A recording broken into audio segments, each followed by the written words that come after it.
Daesung wiped the grease from his hands and stared at the broken air filter. It was the third one this week. The horizon's edge was getting old and everything seemed to break at the same time. He sighed and reached for his tools. This was his life now, fixing things that broke in space while floating between stars that didn't care about him. He was 28 years old and had been working on ships since he was 20. Nothing special about him. Average height, average build, black hair that always looked messy no matter what he did. The only thing unusual was the birthmark on his left shoulder, a strange pattern that looked almost like a flame. His mother used to say it made him special. Daesung knew better. It was just skin. The ship's alarm suddenly screamed through the corridors. Daesung dropped his wrench and grabbed the wall as the vessel lurched sideways. Red lights flashed everywhere. His radio crackled to life. All hands to stations. We have a distress signal. Captain Hana wants everyone ready. Daesung ran toward the bridge. His boots clanged against the metal floor. Other crew members rushed past him, their faces tight with worry. Distress signals in deep space were rare. Most of the time, they meant death. The bridge doors opened with a hiss. Captain Hana stood at the center, her eyes fixed on the main screen. She was 40 years old with gray streaks in her hair and sharp eyes that missed nothing. Everyone respected her. She had kept them alive for 5 years in the dark between worlds. What do we have? Daesung asked. Unknown vessel, big one. It's dead in space about 2 million kilometers from here. Hana pointed at the screen. The ship that appeared there made Daesung's breath catch. It was massive, easily 10 times the size of the horizon's edge. Its hull was dark purple and covered in strange symbols that seemed to glow faintly. That's a Veltir warship, said Jiwon, the ship's language expert. She was young, maybe 25, with quick fingers that were always typing on her datapad. One of the Empire's flagships, if I'm reading those markings correctly. The Veltir? Daesung felt his stomach drop. Everyone knew about the Veltir Empire. They controlled a quarter of known space. Their technology was centuries ahead of humanity's. They didn't talk to humans much, they barely noticed Earth existed. Should we help them? Asked Taemin, the security chief. He was Daesung's best friend, built like a wall and twice as stubborn. His hand rested on his weapon. Could be a trap. Hana was quiet for a long moment. Then she nodded. We help. It's the right thing to do. Besides, maybe they'll remember this. She turned to Daesung. Get your tools. You're going over there with the boarding team. Me? Why me? Because if their life support is failing, you're the best we have at fixing it quickly. Grab your suit. 20 minutes later, Daesung floated through the airlock and into the alien ship. His magnetic boots clicked onto the purple metal. The inside was dark except for emergency lights that pulsed like a dying heartbeat. The air felt wrong, too cold, too thin. His suit's computer kept beeping warnings. Stay close, Taemin said through the radio. He moved ahead with 3 other security officers, their weapons raised. Daesung followed, carrying his toolbox. Jiwon came last, her eyes wide behind her helmet. They found the first body in the corridor. It was Veltir, tall and thin with gray skin and 4 arms. Its eyes were open, staring at nothing. Daesung had never seen a dead alien before. He felt sick. Keep moving. Hana's voice crackled in his ear from back on the horizon's edge. Find survivors. They found more bodies. Too many. Whatever killed them had been fast. The ship's systems had failed in a cascade, Daesung realized. One thing broke, then another, then everything. It was every engineer's nightmare. The throne room was at the ship's center. The doors were massive, covered in gold and silver designs. Taemin forced them open with a crowbar. Inside, the room was huge, bigger than Daesung's entire apartment back on Earth. At the far end, on a raised platform, sat a throne. And on the floor in front of it lay a Veltir who was still breathing. Survivor, Jiwon shouted. They all ran forward. The alien was female, Daesung guessed. She wore elaborate robes that sparkled even in the dim light. Jewels covered her arms. A crown sat crooked on her head. She was injured. Dark blood seeped from a wound in her side. Her breathing came in short gasps. Daesung knelt beside her. We need to stop the bleeding. He pulled out his medical kit, the basic one all engineers carried. His hands shook as he opened it. The alien's eyes suddenly opened. They were silver, bright even in the darkness. She looked directly at Daesung. Her mouth moved, speaking words he couldn't understand. His translator struggled, then caught up. No, it cannot be. You. Don't talk, Daesung said. Save your strength. We're here to help. But the alien wasn't listening. Her forearms moved, trying to push herself up. Taemin stepped forward to help, but she waved him away. Her silver eyes never left Daesung's face. She looked at him like she was seeing a ghost. Then she did something that made everyone freeze. The alien queen, because she had to be a queen, Daesung realized with all those jewels in that throne, struggled to her knees. She was taller than him, even kneeling. And then she bowed. Her head touched the floor. Her whole body shook with the effort. The marked one, she whispered, and the translator made her voice sound like music and breaking glass at the same time. You have come. After all these ages, you have come. Daesung stared at her. What? I don't... She's delirious, Taemin said. The blood loss. But Jiwon was looking at Daesung with wide eyes. Your shoulder. Show her your shoulder. What? Why, just do it. Confused, Daesung pulled down the collar of his suit's undergarment. The birthmark on his left shoulder was visible, the flame-shaped mark he'd had since birth. The queen gasped. Her silver eyes grew wider. The mark of the first flame, it is true. The prophecy, all of it true. Then her eyes rolled back and she collapsed. Daesung caught her before she hit the floor. Her blood was warm on his hands. Get her to the medbay now, Hana ordered through the radio. Whatever just happened, we need her alive to explain it. As they carried the unconscious queen back to the horizon's edge, Daesung couldn't stop thinking about the way she had looked at him. Like he was someone important, someone special, someone who mattered, but Daesung knew the truth. He was just an engineer who fixed broken things, nothing more. Whatever the queen thought she saw, she was wrong. She had to be wrong. His birthmark tingled as they crossed back into their own ship. Daesung told himself it was just his imagination, just the cold of space and the stress of the moment. Nothing more. He told himself that, but he didn't quite believe it. 3 days passed before the queen woke up. 3 long days where Daesung tried to work but couldn't focus. He kept thinking about the way she had bowed to him. The way she had said those words, the marked one, like she knew him. Like she had been waiting for him. It made no sense. Dr. Mirai, the ship's medical officer, had worked around the clock to save the queen. Felt her biology was different from human biology. But blood was blood and broken tissue was broken tissue. The doctor figured it out. She always did. Daesung was in the engine room when the call came. She's awake, Hana said through the radio. And she's asking for you. Only you. That's insane. She doesn't know me. Apparently she does. Get to the med bay now. The medical bay was too bright and smelled like disinfectant. The queen lay on a bed that was too small for her tall frame. Her forearms were folded across her chest. The jewels had been removed, but she still looked regal somehow. Her silver eyes tracked Daesung as he entered. Everyone else was there too. Captain Hana stood by the door with her arms crossed. Taemin leaned against the wall, watching carefully. Jiwon sat at a computer terminal with translation software running. Dr. Mirai checked the medical readouts. The moment the queen saw Daesung, she tried to sit up. Dr. Mirai pushed her back down. You need to rest, the doctor said firmly. Your wound is healing, but you're still weak. The queen ignored her. She spoke in her own language, the words flowing like water. Jiwon's computer translated in real time, the words appearing on screens around the room. I must speak with the marked one. I must know why he has come. I'm not marked, Daesung said. He felt stupid saying it. I'm just a guy. An engineer. I fix things. The queen's eyes blazed. You bear the mark of the first flame. I have seen it with my own eyes. Do you deny this? It's just a birthmark. Everyone has birthmarks. It doesn't mean anything.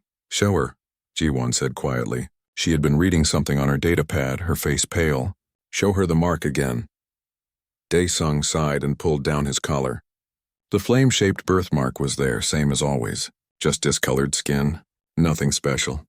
The queen stared at it for a long moment. Then she began to speak. 10,000 years ago, my people were dying. We had built great cities and powerful ships. We had conquered the stars. But we had also built weapons that could destroy worlds, and in our pride, we used them. We fought a war that nearly ended everything.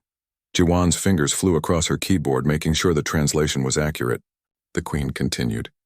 In our darkest hour, when our world burned and our children starved, A stranger came to us. He was not Velthir. He was something else, something we had never seen. And he bore a mark on his shoulder, a mark like a flame. He spoke to our leaders. He showed us how to fix what we had broken, how to heal our world, how to make peace. That's a nice story, Taman said. But what does it have to do with Dae Sung? The Queen looked at him. Because the Marked One made a promise before he left. He said that when our empire faced its darkest hour again, he would return. And he would know us by the mark he carried. The mark of the first flame. Dae Sung felt his head spinning. You think I'm this person? This Marked One from your history? That's impossible. I'm 28 years old. Your story happened 10,000 years ago. The Marked One was not born of time as we know it, the Queen said. Our legends say he came from beyond the stars, from a place where time moves differently. Or perhaps, she paused, perhaps there are many Marked Ones. Perhaps you are his descendant, or his student, or his echo through time. Or maybe, Dae Sung said, his voice rising, it's just a coincidence. Maybe lots of people have birthmarks that look like flames. Maybe your ancestor met some random alien who helped you, and now you're seeing patterns where there aren't any. Hana stepped forward. Everyone calmed down. She looked at the Queen. You said your empire is facing its darkest hour. What did you mean? The Queen's expression grew sad. My empire is tearing itself apart. My military council believes I am weak. They want war with the other galactic powers. They sabotaged my flagship while I traveled to a peace summit. They meant to kill me and blame it on our enemies. They almost succeeded. A coup, Ji-Wan said. They're trying to overthrow you. Yes, and if they succeed, they will plunge the galaxy into war. Billions will die. The Queen looked at Dae Sung again. That is why I need you. If you come with me to my homeworld and show yourself to my people, they will unite. The old prophecies still hold power. The military council cannot fight both me and the Marked One. No, Dae Sung said immediately. No way, I'm not getting involved in alien politics.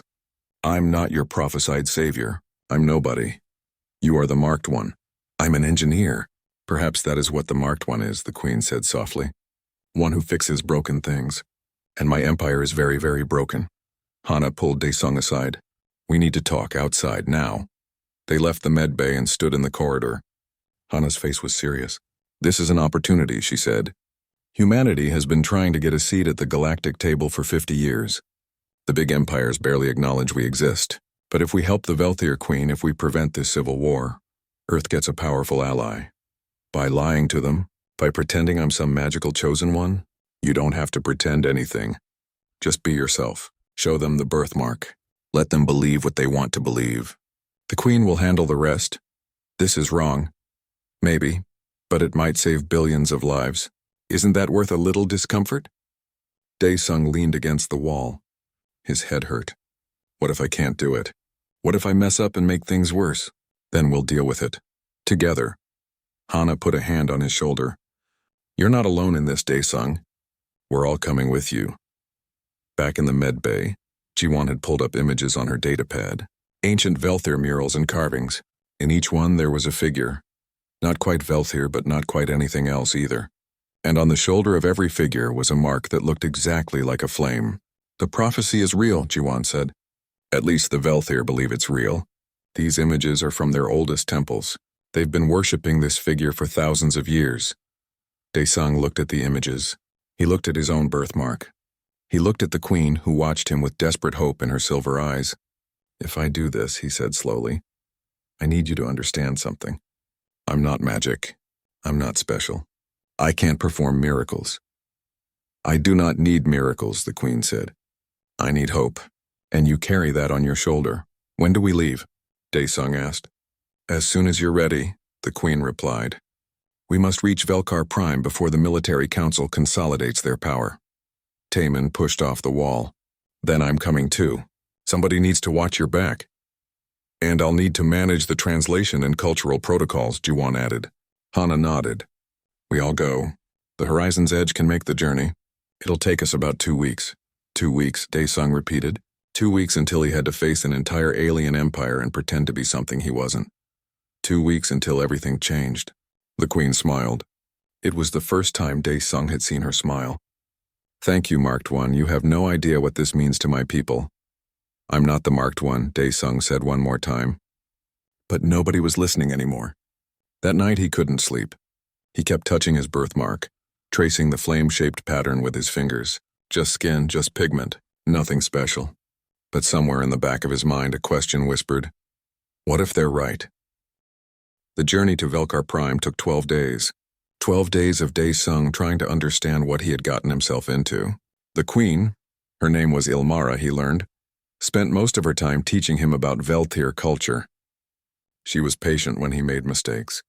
She never stopped calling him the Marked One, no matter how many times he asked her not to. Jiwon was constantly studying, her datapad always in her hands. She learned Velthir faster than anyone thought possible. She translated ancient texts and prophecies, reading them aloud to Dae-sung even when he asked her to stop. You need to know this, she insisted. If you're going to convince them, you need to understand what they believe. The prophecy was complicated. The Marked One was supposed to appear in times of great crisis. He would have the power to mend what was broken, not just machines or buildings, but societies and people. He would speak truth when everyone else lied. He would see solutions where others saw only problems. That's not me, Dae-sung told Jiwon for the 100th time. I just fix air filters and broken pipes. Maybe that's exactly the point, she replied. Taemin spent his time checking weapons and planning security protocols. He didn't trust Queen Ilmara's enemies. He didn't trust anyone. If this goes bad, he told Dae-sung privately, we run. I don't care about prophecies or politics. Your life matters more than their civil war. You'd start a war to save me, in a heartbeat. On the 9th day, they received a transmission. It came on all frequencies, impossible to ignore. A Velthir male appeared on their screens. He was older than Ilmara, with scars on his face and military decorations covering his uniform.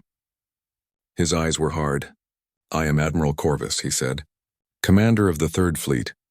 I know that the traitor Ilmara travels on your human vessel. I demand her immediate surrender. Hana stepped in front of the camera. This is Captain Hana of Earthship Horizon's Edge. Queen Ilmara is under our protection. We will deliver her safely to Velkar Prime. You protect a criminal. She would sell our empire to our enemies in the name of peace. She is weak. She's trying to prevent a war. She is trying to prevent our destiny. Corvus's voice rose. The Velthir Empire will not kneel to lesser species. We will not share the galaxy with those beneath us. And we will not follow a queen who has forgotten our strength. Queen Ilmara pushed past Hana and stood before the camera. Corvus, old friend, you are making a mistake. The path you walk leads only to destruction. The only mistake was letting you rule for so long. Corvus leaned forward. Surrender yourself and I will let the humans leave unharmed. Resist and I will destroy their ship and scatter their atoms across space. You would kill innocents to get to me. I would do whatever is necessary. The transmission cut off. Well, Taemin said into the silence. That went well. Hana immediately started giving orders. All crew to battle stations. Charge weapons. Prepare for evasive maneuvers. We can't fight a Velthir fleet, Jiwon said, her voice shaking. They'll destroy us in seconds. Then we'll run, Hana replied. And keep running until we reach Velkar Prime. Their homeworld has defense systems. Corvus won't attack us there. But they didn't have to wait long. 6 hours later, dozens of Velthir warships appeared on their sensors. They dropped out of faster-than-light travel in a perfect formation, surrounding the horizon's edge like wolves circling prey. They were waiting for us, Taemin said. They knew our course. Queen Ilmara's face went pale. Corvus has spies everywhere. Even among my own guards. I should have known. The lead ship hailed them. Corvus appeared on screen again. Last chance. Surrender the queen or die. Dae-sung found himself stepping forward before he even realized what he was doing. Wait, just wait. Dae-sung, what are you doing? Hana asked. Something stupid, probably. He moved in front of the camera. His heart hammered in his chest. Admiral Corvus. My name is Dae-sung. I'm traveling with Queen Ilmara. Corvus stared at him. A human. What do I care about humans? You care about prophecy, right? You care about the old stories? Dae-sung pulled down his collar, exposing the birthmark on his shoulder. Do you recognize this? The effect was immediate. Corvus's eyes went wide. Behind him, other Velthir officers moved into view, their faces showing shock and confusion. Daesung heard them speaking rapidly in their own language. The translator struggled to keep up. The mark. It cannot be. Is it real? After all this time, Corvus recovered quickly. His expression turned cold. A trick. A forgery. The humans have painted false marks on themselves to deceive us. It's not paint, Daesung said. I was born with this mark. I've had it my whole life, and Queen Ilmara recognized it. That's why I'm here. Lies. Then scan me. Your sensors can tell if it's paint or not. Scan me and see for yourself. There was a long pause. Daesung could see Corvus conferring with his officers. Finally, the Admiral nodded. Very well. We will scan you. But if this is a deception, you will all die slowly. The Velthir ships activated their sensors. Daesung felt nothing. But Ji-won told him later that the alien scanners were analyzing every molecule of his body, looking for paint, for forgery, for any sign of fraud. When the results came back, Corvus's face twisted with anger. It's real. The mark is. It's really part of his skin. I told you, Daesung said. But you cannot be the marked one. You are human. You are primitive. You are nothing. Maybe the marked one was always nothing, Daesung replied. He surprised himself with his own words. Maybe that's the point. Maybe the prophecy isn't about someone powerful or special. Maybe it's about someone who just tries to help. The Velthir fleet was in chaos now. Daesung could see it on his sensors. Ships were breaking formation. Some were moving away from the horizon's edge. Others were moving closer, but not in an attack pattern. Corvus shouted orders, trying to regain control. All ships maintain position. This changes nothing. The human is a false prophet. But then one of his own officers spoke up. Daesung could hear it through the still open channel. Admiral, the prophecy clearly states that the marked one will return. The evidence is before our eyes. The prophecy is a children's story. A story our entire civilization believes, another officer said. A story your own mother taught you as a child. Can you truly deny it? Corvus's face grew red. I can and I will. All ships, prepare to fire on my command. No, the first officer said. I will not fire upon the marked one. I will not condemn my soul to darkness. I will have you executed for treason. Then execute me. But I will not do this. More officers started speaking up. The Velthir fleet was splitting apart. Some ships were following Corvus's orders. Others were refusing. A few were actually moving to protect the horizon's edge. And then the shooting started. A ship loyal to Corvus fired on one of the rebel vessels. The rebel fired back. Suddenly, the space around the horizon's edge exploded with weapons fire. Velthir fighting Velthir. Civil war happening right before Daesung's eyes. Get us out of here! Hana shouted. Maximum speed. The horizon's edge dove through the battle, dodging plasma bolts and missile trails. The ship shook with near misses. Alarms screamed. Daesung held onto his chair and watched the chaos unfold on the screens. Queen Ilmara stood beside him, tears streaming down her face. What have I done? I've torn my people apart. You didn't do this, Daesung said. Corvus did. This was going to happen anyway. A massive explosion lit up the darkness. One of the Velthir warships had been destroyed. Hundreds dead in an instant. Then another explosion. Another ship gone. We need to end this, Ji-won said. We need to reach Velkar Prime before they destroy each other. But as they raced toward the planet, the ship's alarms changed tone. Something was wrong. Daesung's engineer instincts kicked in immediately. He pulled up the ship's diagnostic systems. What he saw made his blood run cold. The life support system, he said. It's failing. The same way it failed on Ilmara's flagship. What? That's impossible, Hana said. We're nowhere near her ship. I know. But look at the readings. It's identical. The exact same cascade failure. The exact same pattern. Taman understood first. A weapon. Something that attacks life support systems specifically. Corvus must have used it on us. But when? They never got close enough. They didn't need to. Queen Ilmara said quietly. The weapon is nanotechnology. Microscopic machines that invade a ship's systems. They can be delivered by any ship that gets close enough to scan you. We let them scan Daesung, Ji-won whispered. That's when they infected us. The ship shook again, harder this time. The lights flickered. The air already felt thinner. Daesung stood up. How long do we have? Hours, Ilmara said. Maybe less. My ship lasted 3 days, but only because we caught it early. By the time you found us, it was too late for most of my crew. Then I need to fix it. You can't. Our best engineers tried. The nanomachines are too small, too numerous, too intelligent. They adapt to whatever you try. There is no counter to them. Daesung looked at his toolbox sitting in the corner of the bridge. His stupid, simple human toolbox, full of wrenches and welding torches and duct tape. Nothing advanced. Nothing elegant. Maybe, he said, that's exactly what we need. Daesung ran through the corridors of the horizon's edge with his toolbox banging against his leg. Behind him, Jiwon struggled to keep up, her datapad clutched to her chest. Queen Ilmara followed them, moving surprisingly fast despite her recent injury. The engineering bay was a mess of blinking red lights and screaming alarms. The life support systems were dying, and they were dying fast. Daesung could see it in the readings. Oxygen levels dropping, temperature controls failing, air filters clogging. In 3 hours, maybe 4, everyone on the ship would be dead. Show me exactly what happened on your ship, Daesung said to Ilmara. Every detail you remember. The Queen closed her eyes, remembering. It started with the temperature controls. They began fluctuating wildly. Hot, then cold, then hot again. Then the air filters stopped working. Then the oxygen recyclers.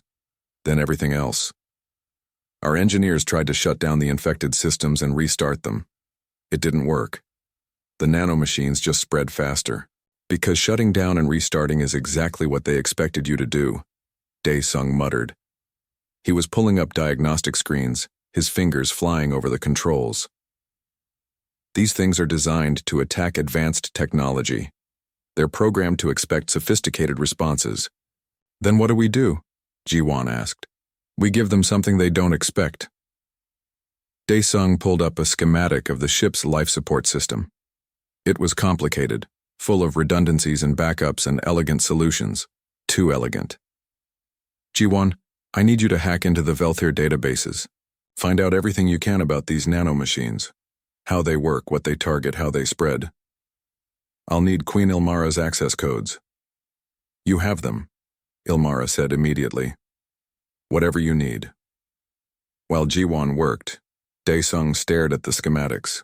He was thinking about the nanomachines, about how they operated. They were designed to sabotage advanced systems. They looked for efficiency, for optimization, for all the things that made technology better than human engineering. That gave him an idea. A crazy idea. The kind of idea that Taemin would call stupid and Hana would call desperate. But it might work. I need to talk to Dr. Mire, he said. Right now. 10 minutes later, the doctor stood beside him in the engineering bay, looking confused. You want medical supplies? In the middle of a ship-wide systems failure? Not just any medical supplies. I need sterilization compounds, the stuff you use to kill bacteria and viruses, and I need them in large quantities. Why? Because these nanomachines are basically a disease. They infect systems and spread. What if we treat them like a disease? Dr. Mire's eyes widened. You want to sterilize the ship's systems? Not exactly, but close. Daesung turned to Jiwon. What did you find? Jiwon looked up from her datapad, her face pale. These things are terrifying. They're designed to infiltrate any advanced technology and cause cascade failures. They target the most efficient systems first, because those are the ones that species rely on most heavily. And they adapt every time someone tries to stop them, they learn and become resistant. So they're smart. Very smart. Almost artificially intelligent. They can predict sophisticated responses and counter them. Good, Daesung said. Everyone stared at him like he was crazy. That's exactly what I was hoping. If they're smart, and they expect sophisticated responses, then we give them the opposite. He started explaining his plan.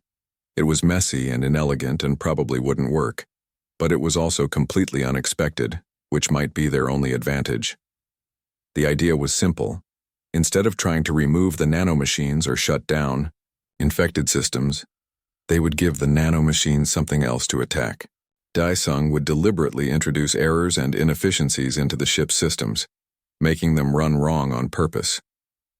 The nanomachines would focus on these new problems, spreading themselves thinner.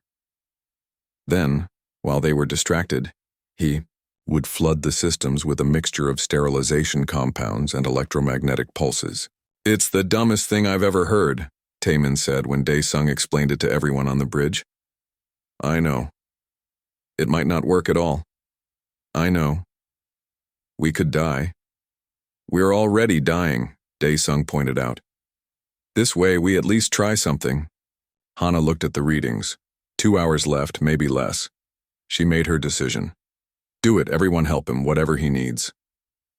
The next 90 minutes were chaos. Dae-sung ran through the ship, deliberately breaking things. He reversed flow in the air recyclers. He set the temperature controls to fluctuate randomly. He rerouted power in ways that made no sense. Every engineer instinct he had screamed at him to stop, but he kept going. Behind him, Dr. Mireille and her medical team sprayed sterilization compounds into the ventilation systems. Taemin and his security team carried electromagnetic pulse generators to key locations. Jiwon monitored the nanomachines' behavior, calling out which systems they were attacking. "They're going for the new inefficiencies," she reported. "Just like you predicted. They're spreading out to attack all the broken systems." "Good. Keep me updated." Queen Ilmara watched with wonder and horror. "You are destroying your own ship on purpose. This is madness." "It's human engineering," Dae-sung said. "We're really good at making things worse before we make them better." When everything was ready, Dae-sung stood in the main engineering bay with his hand on the master control.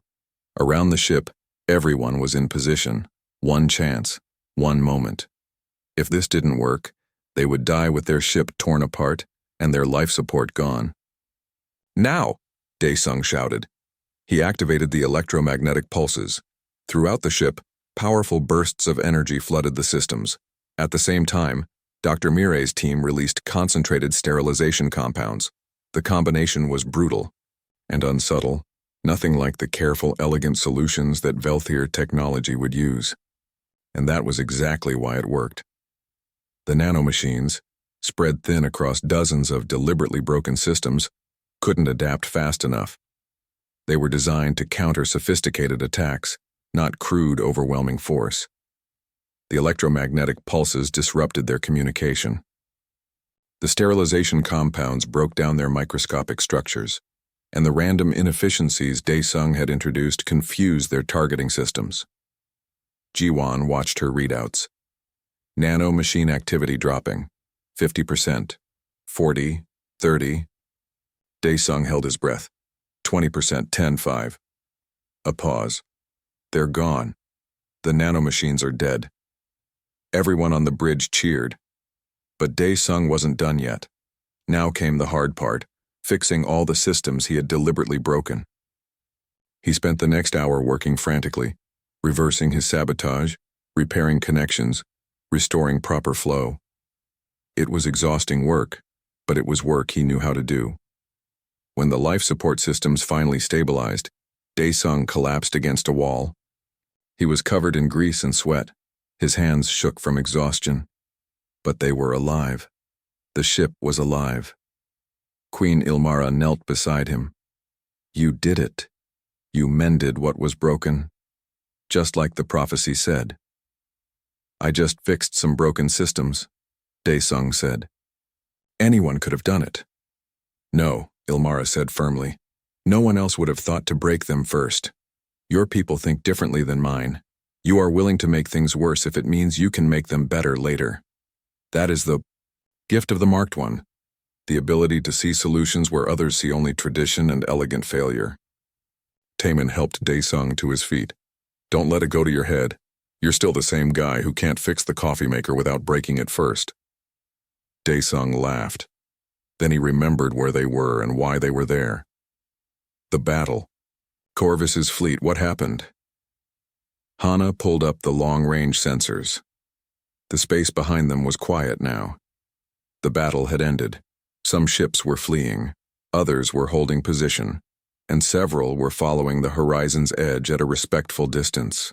"They saw what you did," Hana said. Word spread through both fleets. The human with the mark of the first flame saved his ship using methods the Velthier couldn't understand. Some of them think it's a miracle. Others think it's proof you're really the marked one. And Corvus? His flagship retreated, but he sent a message before he left. Hana played the recording. Corvus's face appeared on screen. He looked older somehow, tired. You have won this round, human, but this is not over. The weapon that attacked your ship will attack others. It has already been deployed across the Empire, and you cannot save everyone. The message ended. He's right, Queen Ilmara said quietly. The nanomachine weapon has been released on multiple worlds. My homeworld, Velkar Prime, is under attack right now. The entire planet's environmental systems are failing. Billions of people are dying. How long do they have? Dae Sung asked. Days. Maybe a week if they're lucky. But they have no solution. They don't know how to fight the nanomachines. But we do now, Ji-won said, looking at Dae Sung. One ship is different from an entire planet, Dae Sung protested. The scale is completely different. I can't possibly. The prophecy says you can, Ilmara interrupted. The marked one will mend what is broken, and right now, my entire world is broken. Dae Sung looked at the faces around him, at Hana, who believed in duty, at Taemin, who believed in friendship, at Ji-won, who believed in doing what was right, at Ilmara, who believed in him. How fast can we get to Velkar Prime? He asked. 2 days, Hana said, if we push the engines. Then push them, and someone get me every piece of data you have on planetary environmental systems. If I'm going to have Velkar Prime hung in space like a dying jewel. From orbit, Dae Sung could see the brown clouds spreading across the planet's surface where green forests should have been. The atmospheric processors were failing. The temperature regulation systems were collapsing. An entire world was suffocating, and he was supposed to save it. The nanomachines have infected every major environmental system on the planet, Queen Ilmara said, her voice tight with fear. They started with the atmospheric processors in the northern continent and spread from there. Our engineers have tried everything. Nothing works. How many people are down there? Dae Sung asked. 15 billion. Most are in underground shelters now, but those will only last a few more days before their air runs out. 15 billion. The number was too big to understand, too big to feel real. But Dae Sung had seen the refugee ships fleeing the planet. Thousands of ships, each carrying hundreds of people, all running from a world that was eating itself from the inside out. A transmission came through. It was Admiral Corvus. He appeared on the screen looking different than before. His uniform was dirty, his face haggard. Human, I am requesting a ceasefire. Requesting? Taemin said. That's new. The weapon has spread beyond our control, Corvus continued. It is destroying everything, even the systems loyal to me. My people are dying. The Queen's people are dying. We are all dying, he paused. If you can truly stop this, I will not stand in your way. I will even offer my fleet's resources to assist you. Dae Sung looked at Queen Ilmara. She nodded. We accept your offer, Corvus, but when this is over, we will have words about your betrayal. If there is an after, I will welcome those words, Corvus said, and the transmission ended. A message came from the planet's surface. It was from the High Council of Engineers, the best technical minds in the Velthir Empire. They wanted to meet with the human who had defeated the nanomachines on a single ship. They wanted to know if he could do the same for a planet. The Horizon's Edge landed in the capital city, or what was left of it. The streets were empty. The sky was a sickly yellow color. The air tasted wrong even through the environmental suit Dae Sung wore. This world was dying, and everyone could feel it. The Engineering Council met them in an underground bunker. There were 7 Velthir elders, each representing a different technical specialty. They looked at Dae Sung with a mixture of hope and skepticism. You are very young, one of them said, and very human. I know, Dae Sung replied. I'm sorry about that. One of the elders almost smiled. Tell us how you defeated the nanomachines on your ship. Dae Sung explained his method, deliberately introducing errors, spreading the nanomachines thin, overwhelming them with crude force instead of elegant solutions. As he talked, the elders looked more and more disturbed. You broke your own systems? One asked. On purpose? Yes, but that is wasteful, inefficient, inelegant. It worked. But at what cost? The damage you must have caused. We're alive, Dae-sung interrupted. Your engineers aren't. No offense, but maybe elegant isn't always better. There was a long silence. Finally, the oldest elder spoke. Her voice was soft but carried authority. He is right. We have been trying to solve this problem the Veltir way, with precision and efficiency and grace. Perhaps that is why we have failed. Perhaps we need to think like humans. Another elder looked horrified. You cannot be serious. We are the Veltir Empire. We have built wonders across the galaxy. We do not solve problems by breaking things. And yet we are dying, the old elder said simply. Pride is a luxury we can no longer afford. She turned to Dae-sung. What do you need? A complete map of all environmental systems on the planet. Access to your weather control network. And someone who can help me coordinate everything. He looked around. I'm going to need a lot of help. This isn't something I can do alone. A young Veltir stepped forward. She was small for her species, with bright eyes and quick movements. I am Sunhee. I manage the atmospheric processors for the southern continent. I volunteer to assist the marked one. I'm not, Dae-sung started, then stopped. It didn't matter what he called himself anymore. Thank you. I'm going to need your help. Over the next 12 hours, Dae-sung worked with Sunhee and a team of human and Veltir engineers. They mapped out every environmental system on the planet. They calculated how the nanomachines were spreading. They identified the critical systems that, if they failed completely, would make the planet uninhabitable. The situation was worse than Dae-sung had thought.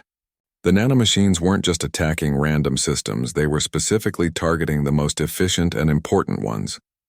The atmospheric processors that kept the air breathable, the temperature regulators that prevented the planet from freezing or burning, the water purification systems that supplied drinking water to billions. We need to deploy the counter-agent planet-wide, Dae-sung said, pointing at the map. But we can't do it the way I did on the ship. The scale is too big. We need a distribution method that can reach every system simultaneously. The weather control network, Sunhee said suddenly. We use it to manage storms and rainfall across the planet. If we could adapt it to spread the counter-agent through the atmosphere, it would reach every system at once, Dae-sung finished. But would it work? Wouldn't the nanomachines just adapt? Not if we overload them first. Sunhee's fingers flew across her datapad. We do what you did on the ship, but bigger. We introduce massive system errors across the entire planet. The nanomachines will spread themselves thin, trying to attack everything at once. Then we hit them with the counter-agent delivered through the atmosphere. That's brilliant, Ji-won said. But also terrifying. You're talking about deliberately crashing planetary systems. The damage could be catastrophic. The damage is already catastrophic, Dae-sung pointed out. At least this way we're controlling it. One of the Veltir engineers shook his head. This plan is insane. You want to break our weather control system? That system has been optimized over thousands of years. It is perfect. And you want to ruin it? I want to save your planet, Dae-sung said. Perfect doesn't matter if everyone's dead. The old elder spoke again. He is right. We must try this. Sunhee, coordinate with the marked one. Everyone else prepare to implement this plan. We have... She checked a display. Approximately 36 hours before the atmospheric processors fail completely. After that, nothing we do will matter. The next day was a blur. Dae-sung barely slept. He worked with Sunhee and a growing team of engineers, both Veltir and human. They reprogrammed the weather control systems. They prepared the counter-agent, a mixture of electromagnetic pulses and sterilization compounds adapted for planetary scale. They calculated timing and distribution patterns. Taemin brought him food and forced him to eat. You need to stay alive long enough to save the planet, his friend said. Can't do that if you collapse from exhaustion. I'm fine. You're not fine. You're terrified. I can see it. Dae-sung stopped working and looked at Taemin. 15 billion people, Taemin. If this doesn't work, they all die. That's on me. No, Taemin said firmly. It's not. You didn't create this weapon. You didn't release it. You're just trying to fix it. That's all anyone can ask. What if my best isn't good enough? Then at least you tried. That's more than most people can say. With 6 hours left, they were ready. The weather control system had been modified. The counter-agent was prepared. The timing sequences were programmed. Admiral Corvus had positioned his fleet in orbit to monitor and assist. Queen Ilmara had ordered all remaining power diverted to the environmental systems. Daesung stood in the control center with Sunhee beside him. Around them, dozens of engineers monitored displays and readouts. This was it. One chance. One moment to save a world or watch it die. Ready? Sunhee asked. No, Daesung said honestly. But we're out of time. Start the sequence. Sunhee activated the first stage. Around the planet, weather control systems began to malfunction. Deliberately. Storms formed in wrong places. Temperatures fluctuated wildly. Atmospheric pressure shifted in patterns that made no sense. It was chaos, controlled chaos, and every Veltir engineer in the room looked physically pained watching their perfect systems fall apart. Nanomachine activity increasing, Jiwan reported. They're responding to the errors, spreading to attack the new problems. Good, Daesung said. Let them spread. The more they spread, the weaker they get. On the displays, the nanomachines were moving through the planet's systems like a plague, trying to attack everything at once. They were doing exactly what Daesung had hoped they would do, overextending themselves. Now, Daesung shouted, release the counter-agent. The weather control system, broken and chaotic, became a delivery mechanism. The counter-agent flooded into the atmosphere. Electromagnetic pulses cascaded through every system. Sterilization compounds spread on artificial winds created by malfunctioning weather generators. It was messy. It was inelegant. It was the most un-Veltir solution imaginable. And it worked. Slowly at first, then faster, the nanomachine activity began to drop. The infectious spread reversed. Systems that had been dying started to stabilize. The atmospheric processors see the Galactic Council station hung in neutral space, a massive structure built by 5 different species working together. Daesung had never imagined he would see it in person. The station was supposed to be where the most important decisions in the galaxy were made, where wars were prevented and peace was maintained, where species that had been traveling the stars for thousands of years decided the fate of billions. And now Daesung, a 28-year-old human engineer who still didn't know how to work the coffee maker on his own ship, was being brought before them. The journey from Velkar Prime had taken 3 days. In that time, 2 more planets had fallen to the nanomachine weapon. One was a world belonging to the Kreeth Collective, a species of insect-like beings who lived in massive hive cities. The other belonged to the Solari Dominion, tall beings of pure energy who had built their civilization around fusion reactors. Both species had tried to implement Daesung's solution. Both had failed. The problem is adaptation, Jiwan explained as they traveled to the station. The nanomachines learn from each encounter. What worked on Velkar Prime doesn't work exactly the same way on other worlds. Each species needs a slightly different approach. So I have to go to each planet personally, Daesung asked. It looks that way. That's impossible. There are dozens of planets under attack now. I can't save them all. Then we need to find the source, Taemin said. Find whoever is releasing these nanomachines and stop them at the source. That was why they were going to the Galactic Council. The 5 major species, the Veltir, the Kreeth, the Solari, the Methrin, and the Kelvar, had finally agreed to meet and share information. Maybe together they could find the source of the weapon. The council chamber was enormous. It was built to accommodate species of vastly different sizes and environmental needs. The Veltir section had the right atmosphere for their biology. The Solari section was filled with carefully controlled energy fields. The Kreeth section was kept at a much higher temperature than humans found comfortable. Daesung walked into the chamber with Captain Hana at his side. Queen Ilmara was there representing the Veltir Empire. The other species had sent their own leaders. All of them turned to look at the human as he entered. "This is the marked one?" one of the Kreeth delegates asked, their translated voice coming through as a series of clicks and whistles. "He is very small. Size is not what matters," Queen Ilmara said. "He saved my world. He can help save yours." The Solari representative spoke next, their voice like chiming bells. "We tried to implement his solution on our world. It failed, millions died. Perhaps this human is not as capable as you believe." "The nanomachines adapt," Daesung said, speaking up before Ilmara could respond. "What worked on Velkar Prime won't work exactly the same way on your worlds. That's by design. This weapon was created to be impossible to stop using any single method.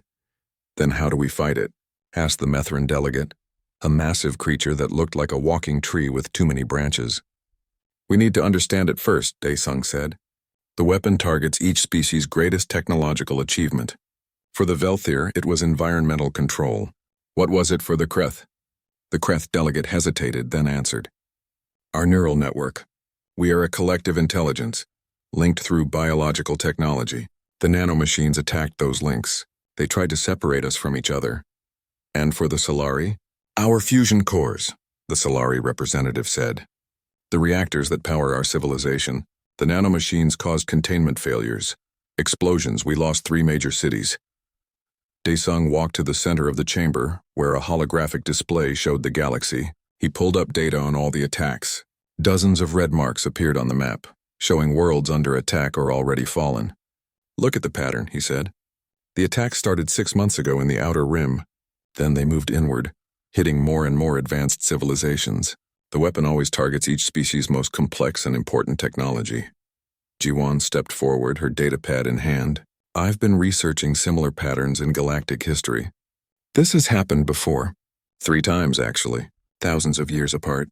Each time, a wave of attacks targeted the most advanced civilizations of that era. The attacks would continue for years, sometimes decades, until entire civilizations collapsed." "But what causes it?" Hana asked. "Who releases the weapon?" No one, Jiwan said quietly.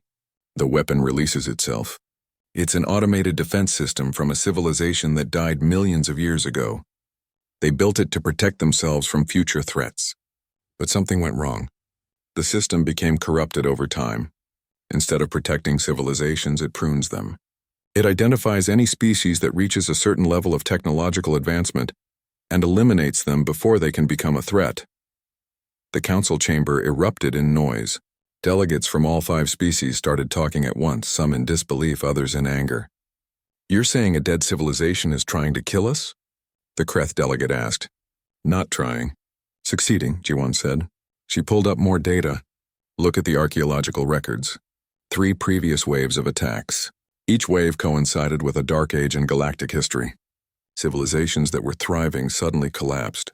We always thought it was war or disease or natural disaster, but it was this. An ancient weapon that activates every few thousand years to prevent any species from becoming too advanced." "Then how do we stop it?" the Methrin asked. "We find the central control system," Daesung said. "This weapon has to be coordinated from somewhere. Find that location, shut it down, and the attacks stop." "And how do we find this location?" Queen Ilmara asked. Daesung looked at the map of attacks. He zoomed in, looking at the pattern more closely. The attacks radiated outward from a central point in deep space. A region that no one had explored because it was supposed to be empty. Just void between the stars. "There," he said, pointing. "That's where it started. That's where the control system must be." The Solari representative flared brighter. "That region is forbidden space. The ancient texts warn against traveling there. They say something dwells in that darkness. Something that should not be disturbed." "Well, it's already disturbed," Taman said. "And it's killing billions. So maybe it's time we disturbed it some more." The council debated for hours. Some species wanted to send their entire fleets to the forbidden region. Others wanted to wait and gather more information. The Kelvar, who had been silent until now, suggested simply abandoning the affected worlds and retreating to the outer rim. Finally, Queen Ilmara stood. "We waste time arguing while our people die. I propose a small expedition.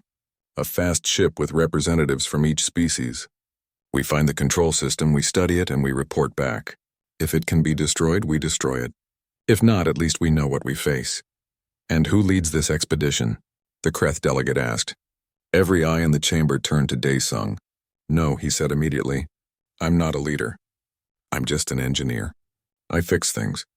I don't command missions into forbidden space." "You are the marked one," Ilmara said. "You have saved worlds. You understand this weapon better than anyone. I barely understand it at all. And yet you understand it better than anyone else," the Solari representative said. "The human is correct that he is no leader. But perhaps that is what we need. Not a general or a politician, but someone who sees problems as things to be fixed rather than battles to be won." The vote was quick. 4 of the 5 species agreed. Only the Kelvar abstained, still preferring to retreat rather than fight. "It's decided," Queen Ilmara said. Song of Earth will lead the expedition to the Forbidden Region. Each species will send their best people to assist him. That evening, back on the horizon's edge, Sung sat in his quarters and stared at his hands. They were shaking. He couldn't make them stop. There was a knock on the door. Taemin entered without waiting for an answer. He sat down across from Sung and didn't say anything for a long moment. "I can't do this," Sung finally said. "I can't lead an expedition. I don't know what I'm doing." "None of us do," Taemin replied. "That's why we need you. You're the only person here who admits when he doesn't know something. Everyone else is too proud or too scared to say they're lost. You just say it and then figure it out anyway. What if I can't figure it out this time? Then we die. But we die trying. And that's better than just waiting for the nanomachines to kill everyone." Another knock. This time it was Jiwon, then Hana, then Sunhee, who had volunteered to come from Velkar Prime. Soon Sung's small quarters were crowded with people. His people, his crew. "We're with you," Hana said. "Whatever happens, we're with you." The next day, the expedition fleet assembled. 5 ships, 1 from each major species. The horizon's edge would lead them, with Sung aboard. They would travel to the Forbidden Region in deep space. They would find the ancient control system that was killing worlds, and somehow they would stop it. As they prepared to leave, a final message came through. It was from Earth, from the human government. They had heard about Sung and what he had done. They were proud, the message said. Humanity was proud. The Forbidden Region looked like a hole in space. No stars, no light, just darkness that seemed to swallow everything. The 5 ships of the expedition fleet stopped at the edge, their crews staring into the void. "I don't like this," Taemin said. "This feels like a trap." "Everything about this mission feels like a trap," Sung replied. He was studying the sensor readings. There was something in there. Something big, something old. The sensors couldn't get a clear reading, but they showed massive energy signatures deep in the darkness. The Kreth ship sent a message. "We detect a structure, approximately 12 million kilometers into the region. It is larger than anything we have ever encountered." "How large?" Hana asked, a pause. Then the reply came. "Approximately the size of a small moon." Sung felt his stomach drop. A structure the size of a moon, built by a civilization millions of years dead, still functioning after all this time. What kind of technology could do that? "We're going in," he said. "All ships maintain formation. Stay close. If anything goes wrong, we retreat immediately." The fleet moved into the darkness. It was different from normal space. The stars disappeared. The only light came from the ships themselves. It felt wrong, like they were traveling somewhere they weren't supposed to be. Somewhere forbidden for good reason. "I'm reading gravity fluctuations," Jiwon said. "There's a massive object ahead. The structure is generating its own gravitational field." As they got closer, the structure became visible. Sung had seen a lot of things in his years working on ships. He had seen space stations and planetary defense platforms and massive cargo vessels. None of it prepared him for this. The structure was a sphere, perfectly round, covered in panels and towers and things that might have been weapons or sensors or something else entirely. It pulsed with faint light like a heartbeat. And it was ancient. Sung could feel it somehow, the weight of millions of years pressing down on him even through the vacuum of space. "That's the control system," Sunhee said, her voice barely a whisper. "That's what's been killing us." As if in response to her words, the structure lit up. Bright lights activated across its surface. And then things began to move. Panels opened. Towers rotated. And ships, thousands of ships, began to pour out of hidden bays. "Battle stations," Hana shouted. "All ships, evasive maneuvers." The ancient ships were fast, too fast. They moved like living things, swarming around the expedition fleet. The Solari ship fired first, their energy weapons cutting through 3 of the ancient vessels. But for every ship they destroyed, 10 more appeared. "We need to reach the structure," Sung said. "We need to get inside it." "Are you insane?" Taemin shouted. "We're barely surviving out here. If we stay out here, we die. Our only chance is to reach the control center and shut it down." The Methrin ship sent a message. "We will create an opening. All ships follow the marked one." The massive Methrin vessel pushed forward, using its thick armor to absorb the attacks. The other ships fell in behind it, racing toward the structure. Ancient weapons fired from the sphere's surface, but the Methrin ship took the hits. sacrificing itself to protect the others. They're losing power, Jiwan reported. The Methrin ship is dying. Then we better make it count, Daesung said. Hana, full speed. Get us to that structure. The horizon's edge accelerated, the engines screaming with the effort. Behind them, the Methrin ship finally exploded, taking dozens of ancient vessels with it. But they had done their job. The expedition fleet reached the structure's surface. There, Sunhee pointed. An entrance. Some kind of docking port. The ships landed on the surface of the sphere. The moment they touched down, the ancient vessels stopped attacking. They just hovered in space, watching, waiting. It wants us to go inside, Jiwan said. It's inviting us in. Why would it do that? Hana asked. Because it's curious, Daesung said, understanding suddenly. It's been alone for millions of years, doing the same job over and over. We're something new, something it didn't expect. It wants to understand what we are. Or it wants to kill us more efficiently, Taemin muttered, checking his weapon. A team assembled from all the remaining ships. Daesung, Taemin, Jiwan, and Sunhee from the horizon's edge. Queen Ilmara insisted on coming from the Velthir ship. 2 Kreth soldiers joined them, along with a Solari energy being named Varric. The Methrin were gone, sacrificed to get them this far. The entrance opened as they approached. Inside was a corridor that seemed to stretch forever, lit by lights that flickered and pulsed. The walls were covered in symbols that hurt to look at, writing from a species so ancient that even their language felt wrong to human eyes. The air is breathable, Sunhee said, checking her scanner. Temperature is stable. It's like the station is maintaining life support just for us. I really don't like this, Taemin said again. They walked for what felt like hours through corridors that twisted and turned. Sometimes the gravity would shift, pulling them sideways or upward. Sometimes the walls would become transparent, showing the vastness of space outside. Sometimes they would hear sounds. Voices, maybe, or something that almost sounded like voices but wasn't quite right. Finally, they reached a massive chamber. At its center was a sphere within the sphere, a perfect globe of light that pulsed with energy. Around it, holographic displays showed every planet in the galaxy, and on dozens of those planets, Daesung could see the red marks indicating nanomachine attacks. That's the control system, Jiwan said. That light. That's what's coordinating all the attacks. As they approached, the light suddenly expanded. It filled the room, and then it spoke, not with sound but directly into their minds. New patterns detected, analyzing. Daesung stumbled but forced himself to keep moving forward. We need to talk to it. We need to make it understand. Species classification multiple, threat level increasing. Response elimination protocol engaged. Wait, Daesung shouted. We're not a threat. We're trying to survive. That's all. We're just trying to live.